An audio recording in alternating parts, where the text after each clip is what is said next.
Hi guys, welcome back to my channel. If you're new here, welcome. My name is Soph. For today's video, we're going to be doing my November TBR. As per usual, this is based on my mood at the moment, and my mood definitely does change throughout the month. So the books may vary, but this month, was really good, and I've pretty much read every single book on my TBR.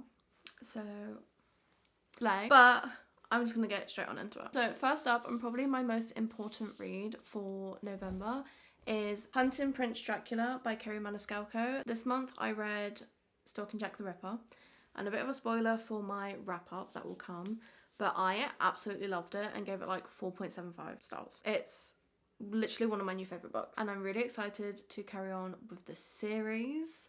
This one follows our main characters going to Romania to study the science of being a mortician, and there is a series of murders there that they try to solve, basically, which is what they did in the first one, but it was around the Jack the Ripper cases. This one is going to be around Dracula, obviously. Very excited, love the characters, love the romance and the banter and just everything about this series, literally everything. So that will probably be my first read. We then have When the Moon Hatched by Sarah A. Parker. I don't know if I will get to this one or if I will finish this one, because I would like to take my time reading it and annotate it, because it is a chunky fantasy and I want to fully understand what I am getting myself into, so I want to listen to it and annotate it. So I'm not sure how far I will get into this before the end of the month, but we shall have to see. This follows a world where there is a rebellion. Our main character is an assassin whose job is to complete orders and never get caught. When a rival bounty hunter shatters her world, Rave finds herself captured by a guild of nobles, a group of powerful fae. Crushed by the loss of his great love, Dragon Rider Khan took the head of a king and donned his melted crown.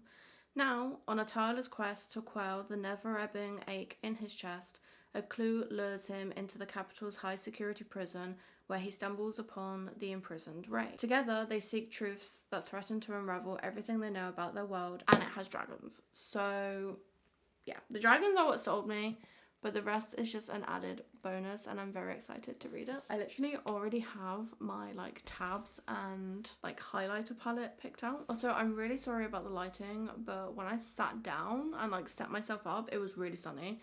And now there are storm clouds and it's very overcast and it looks like it's about to tip down. So we're going for a gloomy mood today. Then we have Bonded by Thorns by Elizabeth Helen.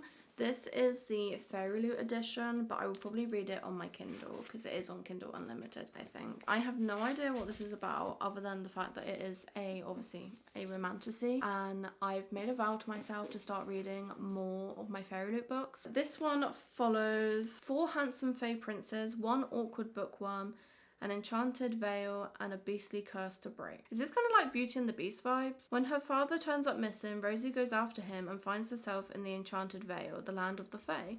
When Rosie locates her father, she discovers that he has been imprisoned, and Rosie has no choice but to make a deal with 4 fae princes to take his place. As Rosie begins to learn more about the 4 princes she shares the castle with, she uncovers that they have been cursed. The princes must take on the form of demonic wolves every night, and with every year that passes, more of their magic fades away. If the princes can each find their mate, they will break their curse and free their realm. Rosie is determined to help them, but the only problem is, the more time she spends with the princes, the more she's convinced that she's the one they're all meant to be with. A spicy Beauty and the Beast retelling filled with enchanted fae, morally grey characters, a sinfully hot villain, and a princess who has found her Prince Charming.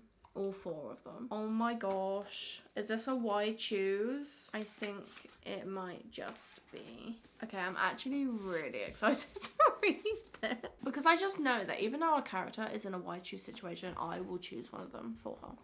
And I'll be annoyed because she won't stick to that one character, because that's just what I do. Next, we have Crush by Tracy Wolff. This is the 2nd book in the Crave series. I have previously read the first one.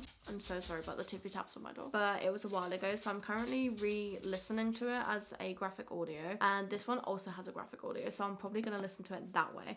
But I'm very excited to carry on with this world because I love paranormal worlds like Twilight, supernatural things that are paranormal. Really, I just really enjoy them.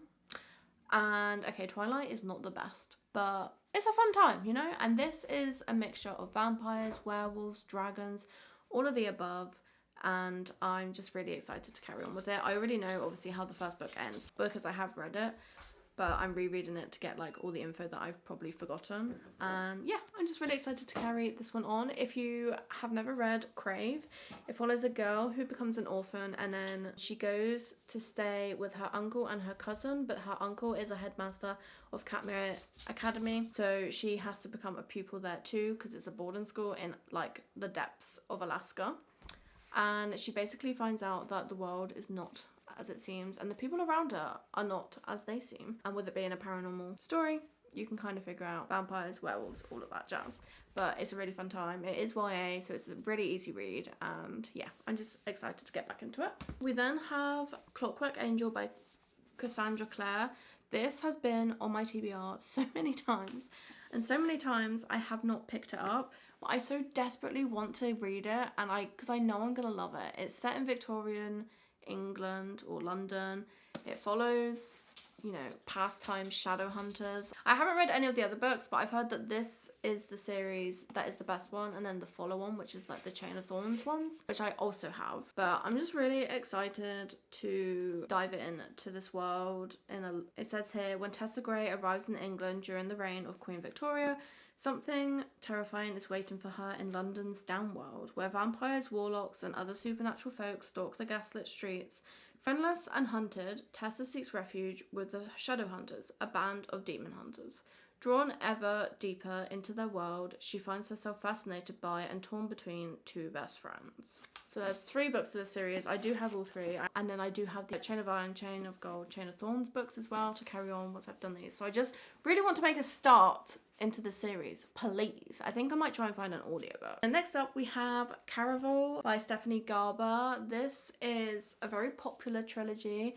I have not started it yet, and I feel like November is a good time to start it because I feel like Caraval just gives me like winter vibes, and although November is technically autumn still, like my brain switches to winter as soon as October is over. So there's that. If you don't know what it follows a deadly competition, a mesmerizing romance, and an unbreakable bond between 2 sisters. Scarlet Dragna has never left the tiny island where she and her sister Tella live with their powerful and cruel father. Now Scarlet's father has arranged a marriage for her, and Scarlet thinks her dreams of seeing Caraval, the faraway once-a-year performance where the audience participates in the show, are over. But this year, Scarlet's long-dreamt-of invitation finally arrives. With the help of a mysterious sailor, Tella whisks Scarlet away to the show. Only, as soon as they arrive, Tella is kidnapped by Caraval's mastermind organizer, Legend. It turns out that this season's Caraval revolves around Tella, and whoever finds her first is the winner. Scarlet has been told that everything that happens during Caraval is only an elaborate performance.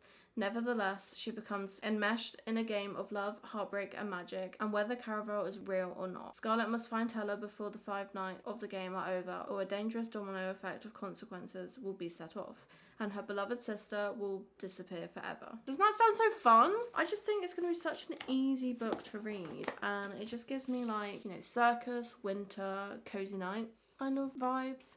And that's why I want to read it in November. And then last but not least is Zodiac Academy 3. I haven't got the physical book right now, but I will be getting it. There's not really much I can say about that one with it being the 3rd one in the series, but I'm just excited to carry on with the book. I loved the first one, enjoyed the second one, and I love the world that it's in and the POVs that we get from the various characters. So I'm very excited for that one. So this is our TBR for November. I feel like I may have done myself dirty with this. Who knows? Maybe it will end up being the month that I read them all, and I will truly outdo myself. But yeah, I'm so excited for each and every one of these books, and I honestly can't imagine my mood changing. I feel like they are all books that I really am looking forward to read right now, and unless something drastic changes, it's gonna stay that way. Let me know what you plan to read in the month of November, and what you did read in the month of October, and whether you enjoyed what you read, anything that you found amazing, your new favorite. Let me know all of the details down below. And of course, if you like this video, please give us a big thumbs up. It really helps, and don't forget to hit that subscribe button before you leave so you don't miss the next video. Bye guys.